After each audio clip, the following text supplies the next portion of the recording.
How y'all doing today? This is the Blue Chip Podcast here with your hosts Stan and Cody. Last episode we did a first round mock, first half, picks 1 through 16. Today me and Stan we're going to finish that mock 17 to 32. Stan's going to start with the Chargers at 17. He's got odds, I got evens, and we're going to crank this thing out. We're going to finish it out. Again, this mock was done with no trades. Kind of just went off of my player rankings, my ideas. I think we both could change a lot of picks. It's mock season, so there's a lot of different alternatives and options to look forward to. But with pick 17 on the clock, it's going to be Stan's pick. This is his team, and I'm going to talk it out a little bit. There's a couple players that definitely fell that I would say are probably a tier above maybe a couple of the other guys. Cross, Jameson Williams, Trevor Penning, and Garrett Wilson and Trent McDuffie all seem kind of like maybe like the higher end players, the ones that you would say that maybe you get the best value picking at that spot. I'm really not as high on Jameson Williams as everybody else, not because he's not a good player, it's just because I want somebody that's going to be able to come in and be an impactful starter, especially with the way that that this board came about. I do like Trevor Penning also. I really like the idea of taking Penning for the Chargers. But we're going to make the pick Garrett Wilson. Garrett Wilson. Oh, okay. So you completely took the player that I was going to go for, the Saints. Yeah, I think just given what the Chargers already have at the wide receiver position, I think maybe somebody a little bit more smaller and maybe a little bit more who can run crossing routes and work the inside of the field is what we need. Or what the Chargers need. There were a couple other players that I really would like. I really do like Trent McDuffie, but I feel like they just went out and just spent a lot of money on the defense, and I feel like they might want to use some of their draft capital. Well, to quote, to outscore all the teams in the AFC West. Well, to quote Adam Sandler in Happy Gilmore, talk about your all-time backfires, because that's where I was going to go with the Saints. But I do like to actually, because I really wanted to talk about Garrett Wilson, so we're going to do it for the Chargers then. Garrett Wilson, I think, is the most explosive wide receiver in this class, man. He is the best at catching the ball away from his frame, I think. I'm not talking about just high pointing the ball. I'm talking about when a guy is on your back that, has covered you good. He puts his hands out there, plucks the ball in, has natural smooth hands. He has the best feet on the sidelines, I think. I think that's one of my knocks on Chris Olave. I think that's really what separates them two for me, because I think they're both very similar athletes, builds, and speeds. I think Olave might have, he might have tested a little bit better as far as in the explosive categories, on the testing. But on tape is what I trust, and Garrett Wilson is definitely the more explosive athlete. When he goes up in the air, man, he's natural. His body control is second to none. Yeah, I noticed he does have. I think he does have concentration drop issues. I wouldn't say it's something to a point where it's like a red flag. I'm not going to take him in the top 20. I think the volume in the passing league, I think everybody gets concentration drops every now and again. I don't think anybody goes to the league without dropping a ball every now and again, unless you're D-Hop and you're just insane with 12-inch hands. Right. All right, so I guess to go to the Saints, like I said, I just wanted to pick up on the Garrett Wilson thing. So, really, Trevor Penning, he's a stud. They lost Armstead in free agency to the Dolphins. I really wanted to go wide receiver here. I don't see a wide receiver with the value that I have. I mean, I can go to my board and. My next play. I mean, I guess Treylon Burks I still have up there because I do like Olave. I think that if you really did like him at this spot, I think this is about where you start to maybe talk about his range. And I mean, Olave pairs well with what they have in Mike Thomas. Yeah. There's no quarterback here for the Saints. They paid Jameis Winston to be a starter. Jameis Winston is not a mobile guy, though. I could definitely see them wanting to re-up the offensive line. They like to run the ball. That is Alvin Kamara's. Armstead, their left tackle, and Charles Cross has fallen to 18. I mean, that's definitely a name that sticks out. And Penning is really good too. And there's still a couple interior. I think maybe it's a little rich for interior right here. Now that Kenyon Green is off the board, I would maybe think about Linderbaum, but they have. I'm trying to remember who they have as their center. Do they have like Zach Strife or something? I think so. Yeah, he's still there. So I wouldn't say maybe center. I mean, I think Penning has the nastiness. I think he fits, at least what they were under Sean Payton as far as one nastier, more physical freak athletes. I mean, they still want to get that ball to Alvin Kamara. They're still paying Kamara a ton of money. Yeah. They don't have any wide receivers across from them. If Wilson was there, that was the easy pick for me. I mean, they could use D-back, which would, bring up McDuffie. Treylon Burks is my next rated wide receiver, but this just doesn't. I mean, that just lines up with what they already have. Now, we could go Williams here, but I think the Saints are not looking for somebody that's going to come around by the second half of the season. So that's why we're going to go Trevor Penning with this pick. Interesting. We're going to shore up the trenches. I like that. I think that's a really good football player going to the Saints. Do you have Penning over Cross on your board? I do. Okay. Cross is actually my 25th rated player, and I got Penning at. I gotta adjust this a little bit because I realize I have Trevor Penning over Garrett Wilson, and that's not right. Even on my grade scale, it wasn't right. So I don't really know how I did it when I did my top 100. But Garrett Wilson's definitely above Penning for me. I would say Penning is probably more 15 than the 12 that I have him at. I would say Garrett's more 12 than the 15 I have him at. And I also like Trent McDuffie more than I like Penning too.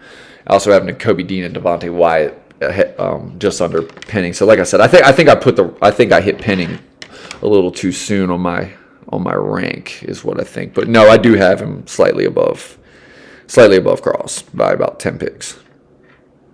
Okay.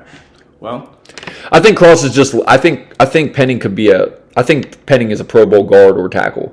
He can pull. He can play. He can slide his feet, so he can play tackle. But I don't think he's limited to playing tackle. Or Charles Cross only has tackle experience. Right, and I think he's more of a left than a right. Right, and honestly, I think skills say he could probably play the right, but you only have tape on him on the left, so he's a left tackle. So I mean, that's really what I'm going off of. So being versatile does matter in this league. So that pretty much is why I have Penning higher. I think he's a Pro Bowl guard or tackle. So I mean, realistically, I just put him on my line. I like his nastiness. He's definitely going to be throwing guys all on the ground. Right. I mean, he's going to come in right now and be a grade A run blocker. He's like the definition, in my opinion, of a plug and play lineman.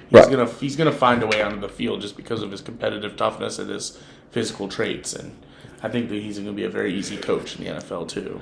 So one thing about the Eagles, because this is your pick, but like I said, we're not doing trades in this mock. Something I was talking about in the last episode was I think the Eagles are moving one of their picks. I think they're definitely going to want to move back and accumulate more. I don't think they're going to stick and pick at all three unless there's just like some insane value that you just don't foresee being there. I mean, by their rankings, they got Cross at 7, but I think my highest rated player available right now would be Chris Olave. And I just don't know if Chris Olave and Devontae Smith, it's two smaller guys. They've definitely addressed receiver heavy. They've also got the address defense on the first side of the ball, but I mean, let's say for the sake of this mock, like we said, we're sticking and picking for them. Yeah, and who'd you have them taking earlier? I had Andrew Wyatt? Booth and Wyatt. Okay, so they went defense on the first two, and they got pretty good players. I think they got great value. They got some pretty good players. Obviously, Charles Cross would be naturally that's something that sounds like a fit in my mind. Right, they can definitely use left tackle. They landed Dickerson in the second round last year. They they still got the right tackle. I remember the last time they drafted a tackle high because I know they took Lane Johnson. Lane Johnson. But they took another one. Andre Dillard is the guy that they took, and he hasn't seen the field. Yeah, he hasn't really seen the field. So honestly, I mean, I think Charles Cross is a good pick for the Eagles right here. I think that they would really like this. I mean, I think Charles Cross is just one of them guys that gets lost in the shuffle. I could definitely see Charles Cross is a great prospect. He has great value. I can see the Eagles. I mean, if the Eagles came away with Andrew Booth Jr., Devontae Wyatt, and Charles Cross in this first round, I would say you literally just plug not like three of the top 4 most important positions on the field with high upside guys, right? I think, and Charles Cross is your pick? Yeah, Charles Cross is going to be the pick. I like that for the Eagles a lot, actually. I worry about him when it comes to just being able to just manhandle the bull rush, but he does have really good hands. I really like his hands. I think he's a technically very good lineman, and he started for quite a while there too, so he has a lot of experience. I think it's a pretty safe pick for the Eagles too, and I think if they come out with looking like that with those three players, I think that their team is looking a little different than last year, and I think we can move on to the Steelers now. All right, pick 20 with the Steelers. So here's the thing. I mean, like I said, we're not doing trades. I definitely actually see the Steelers moving up in this draft, unless I think Malik Willis goes to the Falcons. I think if Malik Willis makes it past the Falcons, I think that Mike Tomlin's going to find a way to get his team up to 10, 11, 12. I don't think he wants to really go play the game of going past 13, because then I think if you start getting into the 13 range, maybe a team behind them, maybe like the Tennessee Titans or something like that, is a team that doesn't necessarily need the quarterback right now, but they have a roster that is definitely up there, but definitely formats the run first program. Nobody's talking about the Titans being a quarterback needy team, but the quarterback position can be upgraded on that team, and I think Malik Willis's upside, along with having Derrick Henry to hand the ball off to and AJ Brown out there. I mean, that's one of those situations where you could actually say maybe Malik Willis is coming in and plugged and played. Right. So you start letting Malik Willis start falling into the 13 range. With I think the infatuation that Mike Tomlin has, I think realistically the Steelers are moving up. Now, for the sake of this draft, I would actually say, since they have they got some receivers that I like. I mean, there's a lot of teams that are talking about them needing more wide receiver help. I just can't see it. I am super high on Zion Johnson this year, and I think the Steelers need all the help they can get on the interior O-line. No matter who's going to play quarterback for them in the future, I said, for the sake of this mock, I'm going Zion Johnson. I mean, that's a smart pick for them. I mean, I love his game, man. This guy pulls. I mean, honestly, there's three guards. The three top guards in this class I have first round grades on, and I'm so high on Kenyon Green, man. I actually have a top 10 grade on him. I have him at 7 on my big board. So I mean, Zion's up there too. This is definitely a rare year for interior. Given positional value, saying that the interior of the offensive line in the first round, what does Zion Johnson offer that makes him a top 20 player in this draft for you? He pulls anchors nasty. Uses his hands very well. Honestly, man, I think when you saw him at the Senior Bowl, man, this dude just steps up. Yeah.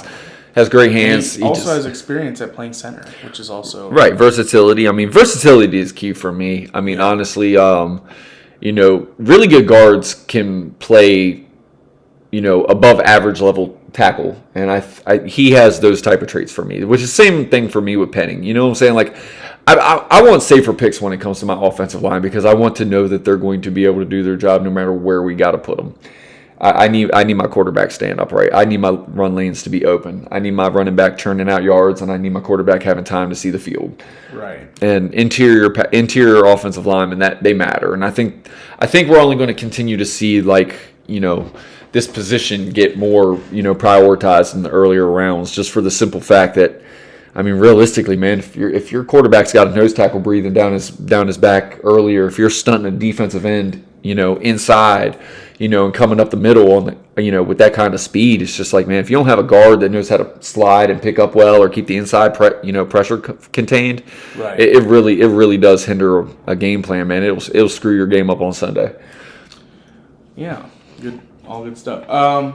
So we are at pick 21 now with the New England Patriots, and I'm trying to think of some of their offseason moves that they've done. I feel like they've kind of kept it quiet. They really haven't done anything super noteworthy to. I think after last year, I think they went out and, they needed to retool the roster with pros. I think this year they're going to definitely focus more back on the draft, like their normal status quo under Bill Belichick. I really find it hard to not look at a wide receiver for them. I feel like that 'Cause I've looked at wide receivers for a lot of the teams that we've done already. They did just trade in division for Devontae Parker. That's right. They did just. I don't think that don't think that takes me off the list for them either. And I mean, Traylon's my highest guy still. I mean, honest. Thinking for them is because I just think that given what Mac Jones offers you at the quarterback position, I think some guy. Yeah, N'Keal Harry is not stopping me from drafting No, Burks. Kendrick Bourne isn't either. I think that Treylon Burks in that offense could probably be a fun little tool for Mac Jones to have. It's not just running your traditional routes where maybe Mac Jones isn't going to be able to beat some of these quarterbacks when it comes to throwing for 450, 500 yards. No, the one thing I do want to put out is the little Alabama connection, because if there's somebody that would probably have all the insight from Nick Saban on Jameson Williams, you know, a guy that can take the top off of a defense. That is something that the Patriots were very much in the game management facet of the game last year, running the ball, Mac Jones making the big third down throws. Like, they didn't have nobody to take the top off the defense. I just don't know and if Devontae Parker draft an injured player. That just seems like something that Belichick wouldn't do. Well, that's where I think, the medical definitely matters. I mean, he's already kind of jogging and, whatever. I mean, he's definitely ahead of the curve as far as his I'm just putting that out there just for the simple fact that, back in the day, with Tom Brady, Randy Moss, Randy Moss took the top off of the defense. They kind of have some possession guys there already. Right. But, I mean, if you ask me, Treylon Burks is better than all of them. That's where I'm leaning. So I think I am going to make that pick, Treylon Burks. I think that's kind of what was my gut instinct when I thought of what New England would do. And the big I'm guy. trying to keep this a little predictive, but definitely keep my rankings in mind. I probably wouldn't say Treylon Burks, I think, is the most talented wide receiver left on the board. I'd probably say that Jameson Williams is probably just when it comes to your physical tools and freak athlete ability. I mean, game-breaking speed is always very important. Yes. I think... and I really like Jahan Dotson. I'm much higher on him than I think a lot of people are. I think that game is going to translate really well to any NFL pro-style offense. He's definitely a stud. For Green Bay, since we've already talked about Williams, I mean, that's where we're going. Green Bay's worried about making it far in the playoffs, so I think Aaron Rodgers and his quarterback Ackerman, they'll run the ball. He'll spread the ball around. They might have lost Devontae Adams, but I think getting them a game-changing receiver with speed, I think that definitely is something that Green Bay definitely needs. I know they don't draft wide receivers, but, I mean, the value's still there. I mean, realistically, man, like, I'm looking at this board, and I'm looking at my board and everything that's how it's fallen, and honestly, like, Jameson Williams, if he doesn't have an ACL, he's definitely worthy of the 22nd pick. I mean, I'm kind of looking at this talent right now and just seeing the ones that are falling, and it's like, man, dude, like, there's really, really good players to be had in this range. I just think Jameson Williams, man, gives them an element that they haven't had under Aaron Rodgers, man. I mean, imagine that 4.2 speed running down that field and Aaron Rodgers just heaving it up there. Yeah, just burning the coverage, just not even giving the safeties a chance. I mean, Devontae Adams, for all of his greatness in route running and catching the ball in traffic and all these things that he does and separation that he creates. Footwork. Right, like all these things. I mean, they still haven't had a guy that takes the top off of the defense. Yes, right. I mean, because even if Jameson Williams draws a stat line of like 3 for 42 and no touchdowns, I bet you there's still a safety that's sitting over the top, because the second he gets caught cheating, Aaron Rodgers is going to find it. And you're putting him in motion. Every player on that defense is going to be staring at him, wondering what he's going to do. Right. So Jameson Williams is definitely the pick for Aaron Rodgers. I hate to I feel like that's a very popular. It just makes too much sense. Just because if you were Green Bay trying to win a Super Bowl, what is the best way to do it? Right. I mean, you got to have. I mean, dude. I mean, what have they not been able to do in the playoffs? It is score quickly. I mean, it is a touchdown. Well, I mean, they haven't really scored a touchdown against San Francisco, but they haven't had a guy that San Francisco has to respect deep. You know what I'm saying? It's like it's the missing element to what they've not had lately. I mean, losing Devontae Adams is going to hurt. Yeah. No matter what. I mean, Devontae Adams is a stud. But I mean, it's just, they need that element, or if they're really going to have a chance to be able to, like, get one of these touchdowns on these defenses that keep shutting them down in the playoffs. Right. All right, well, let's move over to Arizona. And they What have they done this offseason? I think Chandler Jones has walked. Is J.J. Watt back? J.J. Watt's one back. One more year. They lost Christian Kirk. Lost Christian Kirk got paid. Yes. Christian Kirk got paid by Jacksonville. I actually think that's a good fit. I've always kind of had a little thing for Christian Kirk, man. Like when he's on the field, he produces. He does not get looked at because there's definitely mouths to feed there. I definitely felt like AJ Green got a little bit more looks than he probably deserved with all the mishaps during the year when they were having bad plays and bad just communication from the quarterback, wide receiver position. It was definitely AJ Green. Right. I felt like Christian Kirk had a pretty good, he just produced. Like I said, he's a mismatch. He does good things with the ball in his hand after the catch. He runs routes very crisply, has great hands. It's just Christian Kirk got paid definitely for what he can do more so than what he has done. Yes.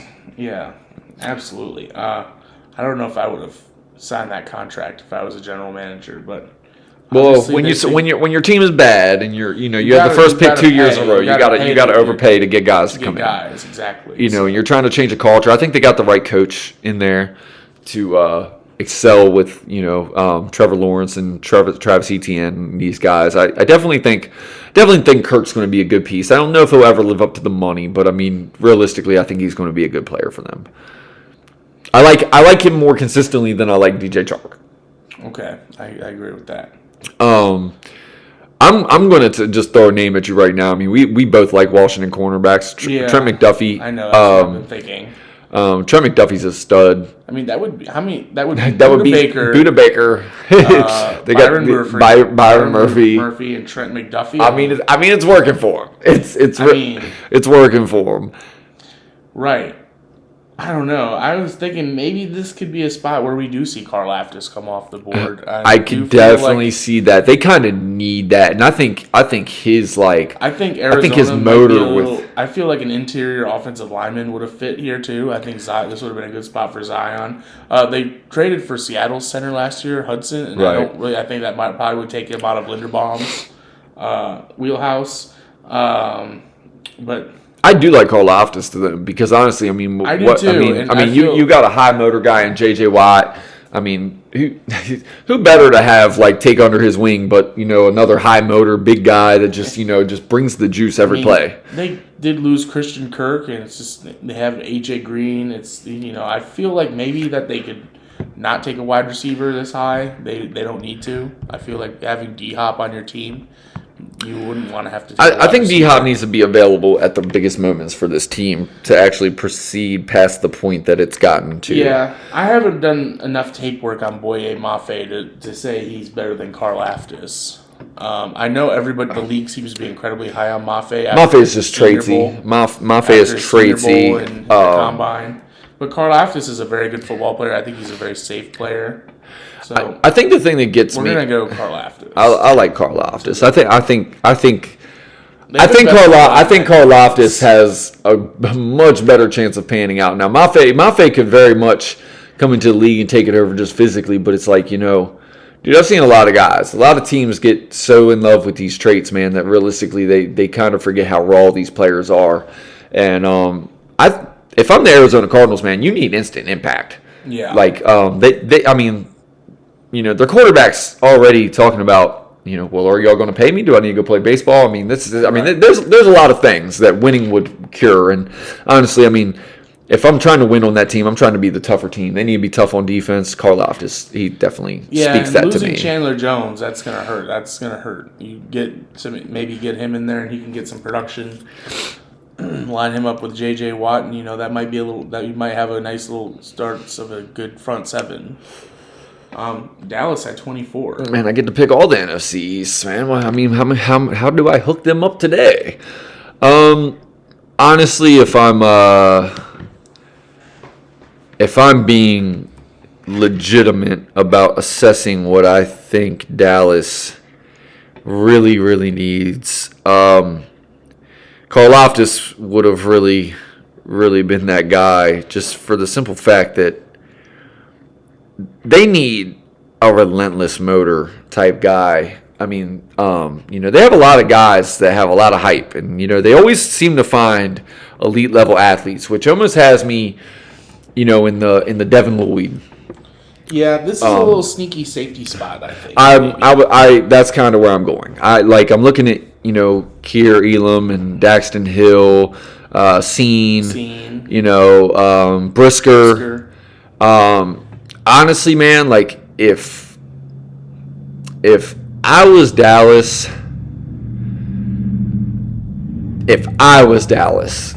I would probably take Quay Walker.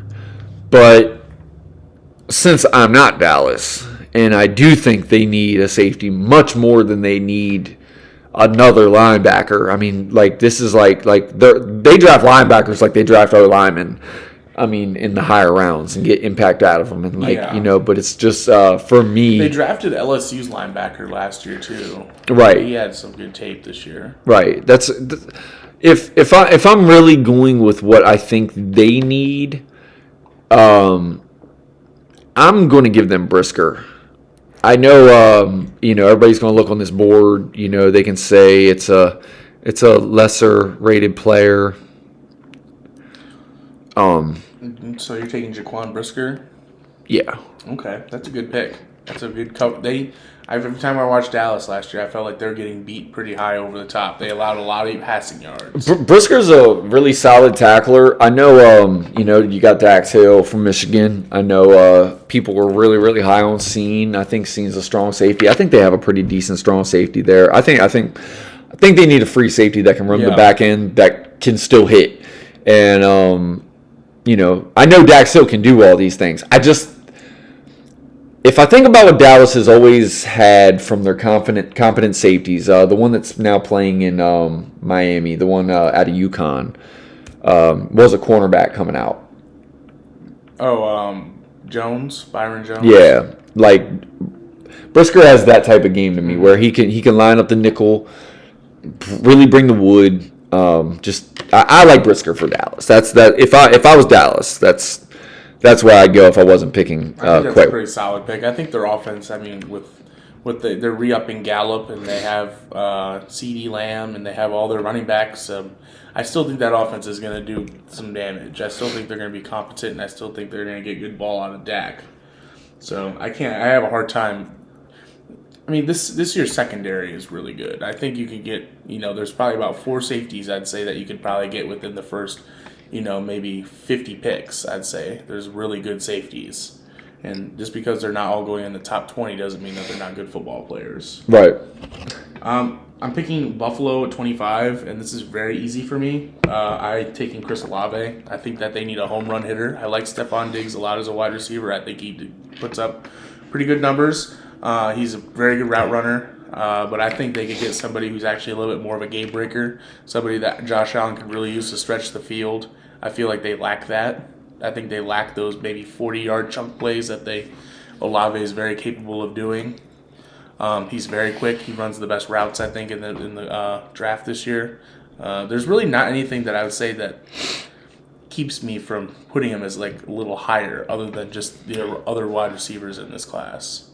The fact that there are so many first-round wide receivers. Usually, I feel like you get maybe a Olave, a Wilson, and a Dotson, but you don't get the big Drake Londons. And I think Buffalo feels that everybody else has gotten all these big weapons this offseason, and instead of having to trade 2 first-round picks for a Tyreek Hill, they just use their draft pick and get a really good one.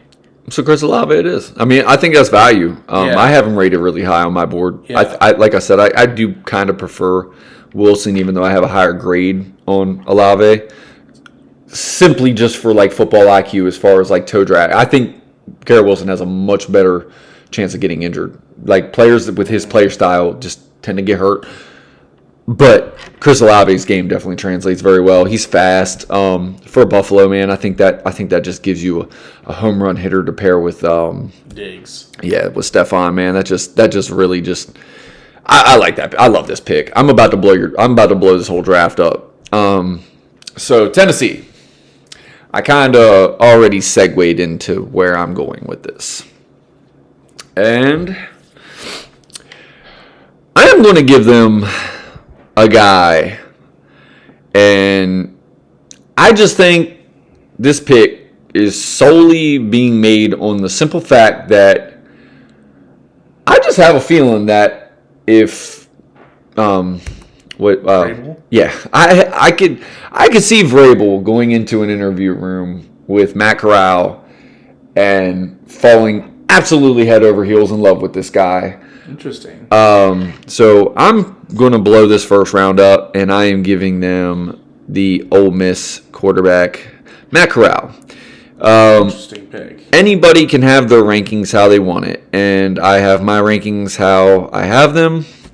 And I have Matt Corral, I think, under Desmond Ritter as well. I have him ahead of Sam Howell, even though I do love Sam Howell.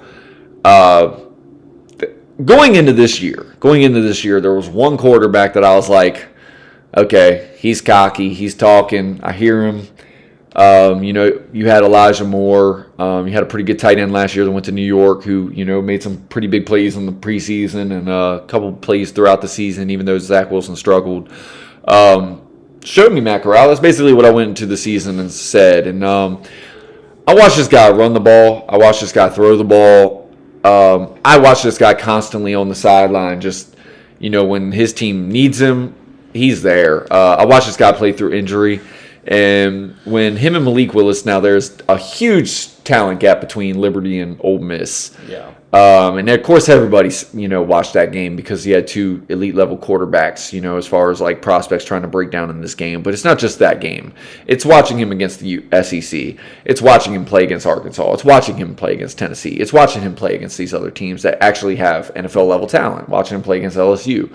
And they struggled again with Bama this year, which is, the only reason that they're probably not in like playoff discussion plus his injury.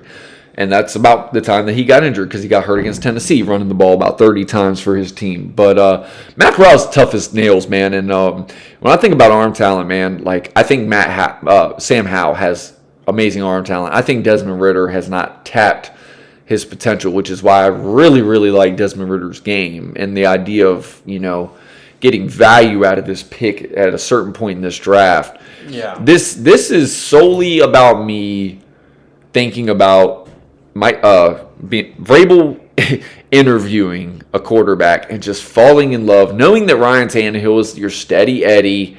Maybe you look at Matt Corral and you say he's a little bit slight, but dude, the Jets fell in love with Zach Wilson last year. And if a team can fall in love with Zach Wilson and everything that he does and everything that he has and his character traits, even being as slight as he is, then there is no reason that a guy like Matt Corral could not be looked at by a team picking in the 20s, a team that's competing, a team that realistically, man, you could say if, you have this little bit better skill set at the quarterback or you got the quarterback that's willing to make this throw or not hesitating on this throw and just, Matt Corral is not scared to put that ball at any point on that football field. I could definitely see this being the pick that blows up the draft that nobody's talking about. Yeah. So I'm giving them Matt Corral. I think Tennessee is a team that might look at what they have in the quarterback room and be like, okay, are we really going to go to war with Ryan Tannehill with the murderous row of elite quarterbacks? That's what I mean. That's what I mean. That team got injury ridden this year. Yeah. They're excellently coached. Yep. And if I think about the one thing that's holding them back, and the only reason they did not win their playoff game is legitimately it's having a quarterback that is just, in my opinion, gun shy. It's a quarterback that just he just knows more than what he like a quarterback like Matt Corral just doesn't know what he doesn't know, and he is just not scared to put that ball where it matters. And he did cut down on the interceptions, man. And I could just see a team like that rallying behind this guy, and just fitting with the coaching staff and just it being a perfect marriage. If you're a quarterback and you get drafted to a team in the 20s, you're going to a contender. That team was ranked number 1 in the AFC last year. Right. For whatever anybody wants to say about that, they still were. And the AFC is, they're putting up numbers left and right with quarterbacks. I mean, you got Kansas City, you got Josh Allen. I mean, you got to have a quarterback. Yeah. Tampa Bay? Speaking of having a quarterback, aren't they so fortunate? Yeah. This is a very interesting pick. I think I was kind of thinking this could be maybe a spot where you get one of these top end players coming off the board because Tampa Bay really doesn't have holes on their team. And so it's like you kind of have the luxury of just being able to really look at the board and be like, oh, let's just get a blue chip player that fell to me in the 20s. And I think that's Trent McDuffie. I mean, why not? I mean, if you're Tampa Bay and you're looking at what you have and you're looking at your division, you're like, okay, let's just get another great player to pair on this defense. You re-upped Carlton Davis. Well, I'm going to make No, the pick did they- before you even change did your they- mind. Did they re-sign Carlton Davis? Yeah. Yeah. So you re-sign Carlton Davis and you draft a rookie cornerback. The fact that Trent McDuffie's even available in the high 20s, it's kind of mind-boggling to me. Yeah. He's a stud. I know. I think he's the premier nickel prospect. I think that if you're ever, he's the premier nickel grade for me for any prospect that I've ever given, as far as a pure nickel grade, as far as being an inside slot corner. Yeah. This is the type of guy that you could say, bring on Cooper Kupp. Like, this is like, all these teams are looking for the Cooper Kupps, and like they're getting these guys that have precise route running ability and amazing hands that work the every level of the inside of the offense, and they have the skill set to still play out wide. This is the type of cornerback that you can actually take inside, outside, and follow that type of guy around, because his game, it just simulates exactly what they're beating you with. This is a prospect that we don't get to see every year, and I think as the years go on, the way that these teams are beating teams with the Cooper Kupps of the world and these slot guys, the Wes Welkers and the other guy from New England, Edelman? Julian Edelman. Like, the way these slot guys just, they impact these games. 10 to 12 catches a game. I mean, dude, like, it's like, if you're just going to keep giving 10 or 12 catches a game, it doesn't matter if you're averaging 10 or 15 yards. 10 yards is a first down. So like, you're getting 10 of them, 100 yards a game. It's like, dude, like, you're probably getting a touchdown, or you're setting up the 2 or 3 touchdowns for a tight end that doesn't have a 30 yards a game, but he's getting 8 touchdowns a season because you're dinking and dunking down the field, and then the tight end just bodies somebody in the red zone. It's just like, Right. it's just working. Trent McDuffie is the type of guy to line up in the slot that counteracts what teams are really beating teams with, in the passing game as an extension to the run. Right. Green Bay. Green Bay up again at 28. Green Bay again. I really don't want to make Aaron Rodgers mad, because he might just. I have no time for me first and complaints. What do they need? What do they actually need, man? Like, I know they could use some O-line talent. I see that. Darius Smith. They could probably use an edge rusher. I really think that Jair Alexander is going to be getting pretty expensive here soon. Maybe an outside corner wouldn't be bad. They got to pay him, though. You can't let that guy walk. Yeah. I like the running back room. There's just not a tight end that really just is yeah, right. That's what I mean. Like, I think tight end on that team would be a huge improvement, but you can get that guy, later on. Yeah, if you really want a tight end, I think round 2 you probably get better value. I tell you what, man, something that when I watch this team, I don't think they have a huge issue with the edge, even with Zadarius Smith leaving. I'm going to pick a guy that I love, and I'm going Perion Winfrey. Okay, I like this pick. I'm going to make this for Tampa, but Perion is an elite level nose. Almost in the mold of the Memphis nose tackle that Kansas City took a couple years back, about 8 years ago or whatever. Dude is just explosive, man. Like, this guy on tape, Dontari Poe, yeah, like just a big guy that just is athletic. I mean, in the mold of like Jordan Davis, but I think Jordan Davis has been much better coached on like the ins and outs and being a technician. Yeah. To where Perion Winfrey has almost that same ability and explosiveness as Jordan Davis. Just, he's playing all on just athletic ability. No, like, hand usage. And, like, I just watch him just, like, maul himself, like, through the, like, offensive line. Like, just to, like, blow up plays in the back. And I'm just, like, honestly, like, Green Bay needs some more of that. Like, I think their edges start really getting home with a better, like, interior D-line push. And I think that makes them a tougher team in the playoffs to run against. And, Perion Winfrey is a stud. I have him ranked a lot higher than most people. I have him as like a mid of the first round, top 16 player in this draft. Should we move on to the 2 Kansas City picks? I'll do mine. They have two back-to-backs. We got Kansas City back to back. And I am going to give my beloved Chiefs. They did trade Tyreek Hill, so you could say that wide receiver is probably something that they would like to address here at one of these two picks. And they also, I think, Charvarius Ward left, Honey Badger's gone. I'm going to let you pick the wide receiver because I'm going to give them Daxton Hill at 29. That's kind of where I thought you were going. I think that Daxton Hill is a really good player in this class. I think he probably could go in the top 20. I wouldn't be surprised to see him go a little higher than people think, given that he is just I think he's just had insane production out multiple years. He's fast. He's very... I don't want to say he plays similar to what Kyle Hamilton does. I think he maybe has a little bit more skills in coverage. But he's just a very rangy player, and I think pairing him with Juan Thornhill would be something very good for them. Corner right here, I'm not as high on Elam as everybody else, and I don't think Roger McCreary is a first-round guy. So I honestly think that you take advantage of the safeties that have fallen. All right, well, you're about to hate me for allowing me to pick the wide receiver because you're probably gonna give him Jahan Dotson, aren't you? No. Or Treylon Burks. No, Treylon Burks is gone. Oh, that's right. We did pick him. I am going to pick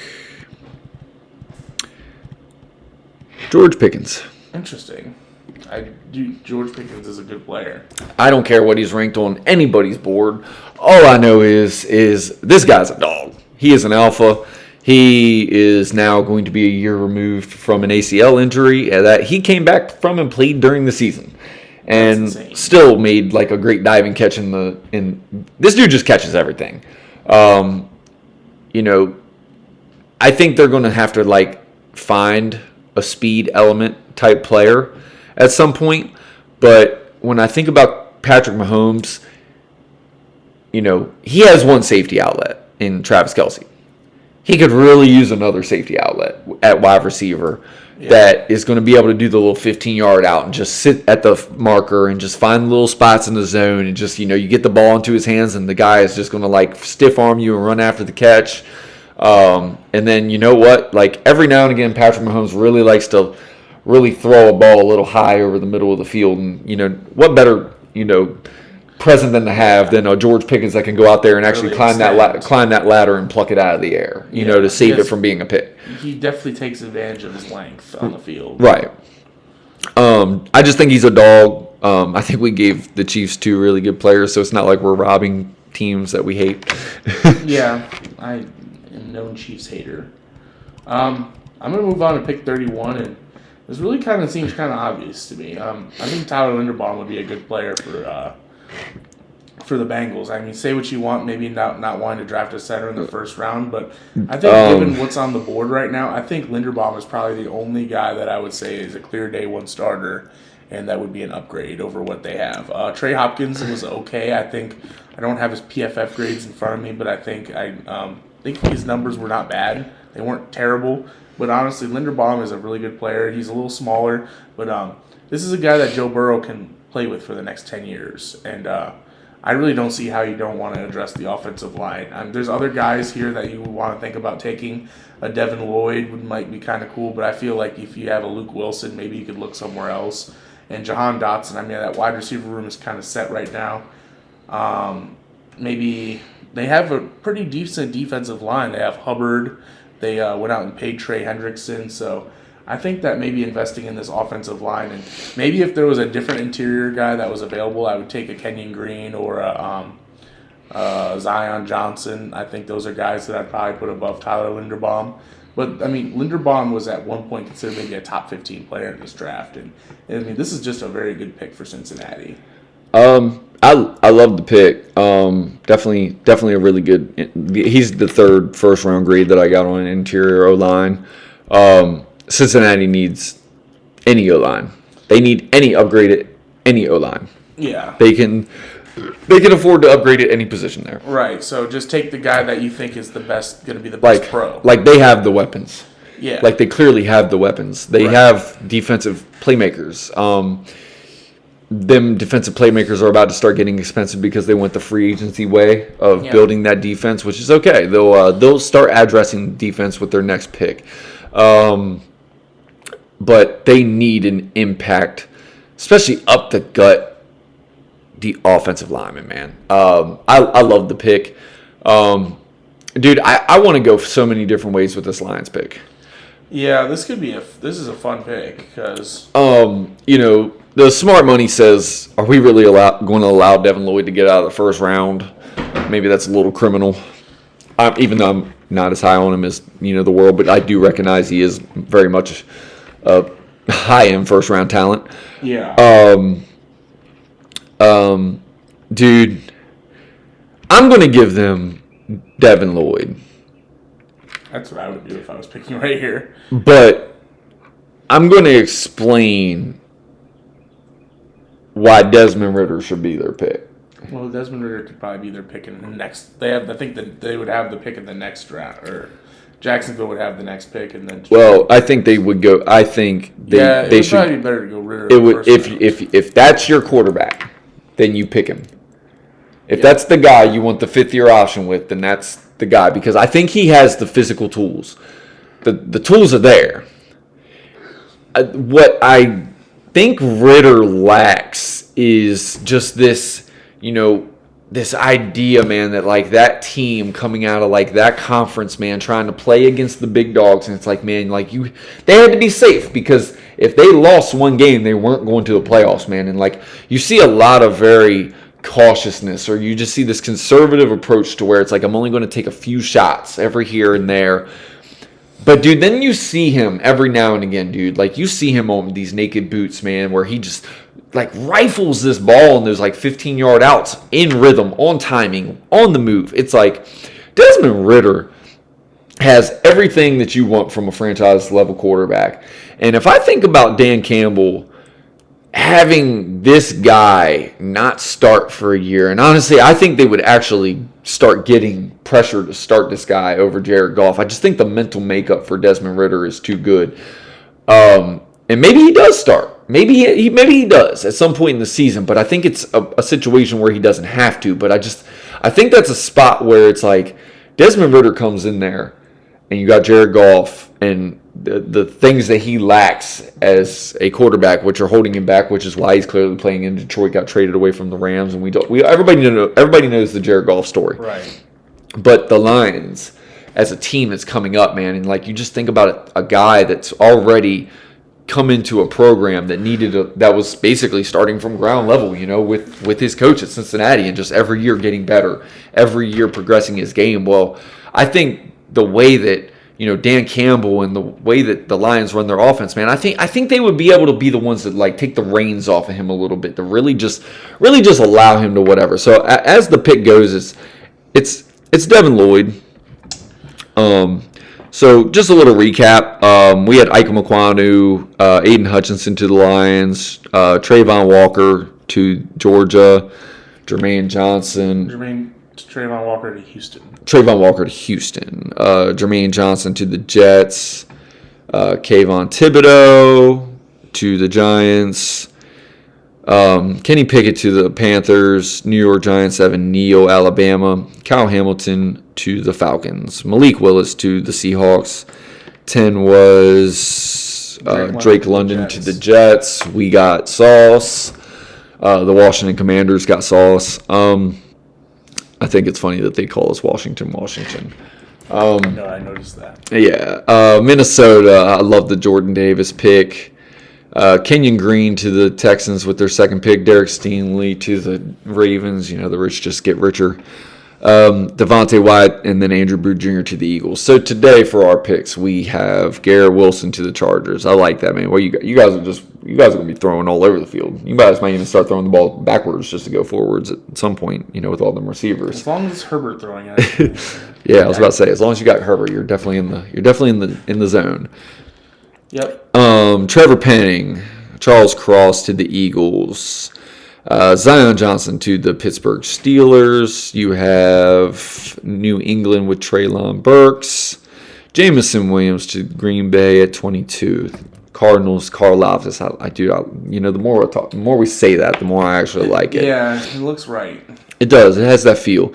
Jaquan Brisker to Dallas, doing Dallas things, getting the stars. Buffalo Bills, Chris Olave, Matt Corral to the Titans. I just say what you want. I like it. I don't hate it, dude. Like I know the quarterbacks are, there's this consensus about the quarterback class, but I promise you, especially if it's Tennessee, like one of these, be surprised. One of these teams is going to draft these quarterbacks, and one of these teams is going to be very happy that they did. Matt Corral to the Titans, Tampa Bay, Trent McDuffie. Trent McDuffie. Man, talk about Tennessee, dude. What's up with Tom Brady? Just honestly, can we just could we just give him like the 850th rated player? He makes everything great. Right. Perrion Winfrey to Green Bay, Daxton Hill and George Pickens to the Chiefs. That's two really good football players. Tyler Linderbaum and Devin Lloyd. There's some good players that fell, but I think a lot of these names, maybe other than a couple of them, I'd say a lot of these guys I think are pretty good candidates to go in the first round. They're definitely really good football players, dude. I think the biggest thing for me is, like I said, I took a couple off-scripted ones. I know I did give Devin Lloyd to the Lions just for the simple fact that I just can't see him making it out of the first round. I feel like that's just disrespectful to him as a prospect. That's a building block on your defense. It is definitely a Campbell type pick. I had to talk about Desmond Ridder there, man, because honestly, wherever these quarterbacks go, it might not be these teams. But what I really think people are forgetting about this quarterback class is ultimately these guys are going to go to teams. And there are traits that these quarterbacks have. While everybody can say whatever about Malik Willis, Pickett, or whatever, they can say, these aren't elite level guys, man. One of these guys is going to pan out.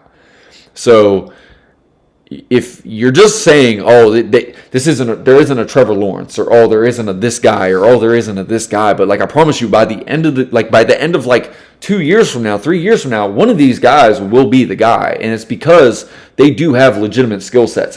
One of them is going to go to a team that has the pieces around him, has the coaching around him. So when I think about Desmond Ridder to the Lions, or I think about a Matt Corral to the Tennessee Titans, it's the only reason these quarterbacks are even in this first round mock because of the grading system that I have, dude, is realistically because of where they belong. The things that those teams are going to put around them, the building blocks or the GM or the type of game that they run. Arthur Smith with the Falcons and Malik Willis. I mean, dude, I like what they're going to end up doing there. They want the best ball players out there.